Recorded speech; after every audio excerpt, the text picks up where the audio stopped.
Quel plaisir les amis de vous retrouver pour ces vidéos d'actualité volcanique issues de ma terre d'amour, j'ai nommé l'Islande.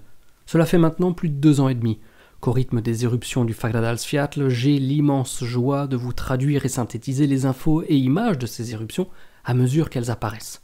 Ainsi est venue l'heure des premières images filmées sur place par nos amis de Reykjavik Grapevine. Contrairement à toutes les éruptions précédentes, nous sommes dans un cadre hivernal qui, à mes yeux, ajoute encore à la beauté de ce spectacle en montrant pleinement pourquoi l'Islande porte à merveille son surnom de « terre de feu et de glace ». On avait toutefois connu ce cadre au tout début de l'éruption de mars 2021, mais la neige avait rapidement fondu peu après. Les images que vous découvrez aujourd'hui ont été tournées en fin d'après-midi le 19 décembre, soit environ 20 heures après le début de l'éruption. Si vous n'avez pas vu la vidéo d'hier, avec les toutes premières images du réveil de cette éruption, rendez-vous dans la description de la vidéo pour y retrouver le lien d'accès, ainsi que le lien pour les plus passionnés d'entre vous qui souhaitent me rejoindre en participant au voyage Islande de l'été prochain. Durant les toutes premières heures de l'éruption, a été dégagé, tenez-vous bien, un volume de lave 2 fois supérieur, donc en quelques heures seulement, un volume de lave 2 fois supérieur au volume dégagé par l'entièreté de l'activité de la dernière éruption du mois de juillet au pied du mont Litlihryttur. Donc 3 semaines d'activité à l'époque avaient dégagé autant de lave que cette éruption d'aujourd'hui en quelques heures seulement. C'est une comparaison absolument hallucinante. La fissure initiale faisait 4 km de long et se situait à 2 km au nord de Grindavik et 2 km à l'est du Blue Lagoon. La fissure s'est formée sur un axe allant du nord-est au sud-ouest, axe formé par des cratères préexistants, les cratères du Sonjokagirar.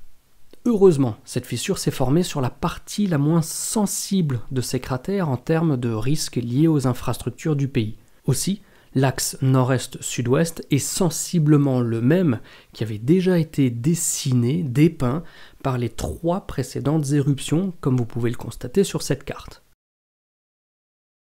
Au niveau de l'activité, une nouvelle rassurante, c'est qu'après 20 heures d'éruption, la fissure active, grosso modo, là où la lave s'échappe, s'est déjà réduite de 75%, ce qui laisse présager un futur un peu plus serein pour non seulement les infrastructures, la centrale thermique du Svartsenki, le Blue Lagoon, mais également la ville de Grindavik et ses habitants dont on va reparler dans quelques secondes. Ironie du sort, l'éruption a débuté alors que le Blue Lagoon venait de rouvrir depuis 48 heures seulement après 5 semaines de fermeture préventive et seulement quelques heures après que les autorités aient caressé l'idée de faire revenir les habitants de Grindavik pour y passer les fêtes de Noël, eux aussi chassés de leur maison et de leur ville chérie depuis 5 semaines. En dehors des médias autorisés et des équipes scientifiques et techniques, aujourd'hui, personne n'a encore le droit d'accéder à la zone de l'éruption.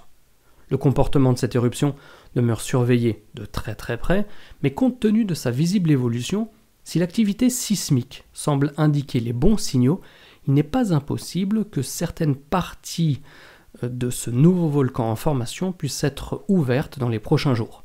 Le rendez-vous est donc pris, les amis, pour que l'on se retrouve sur la chaîne très bientôt pour vous distiller un maximum d'informations en temps et en heure. Et d'ici là, d'ici à ce qu'on se retrouve, comme toujours, portez-vous bien et surtout n'oubliez pas de garder la passion. Ciao ciao.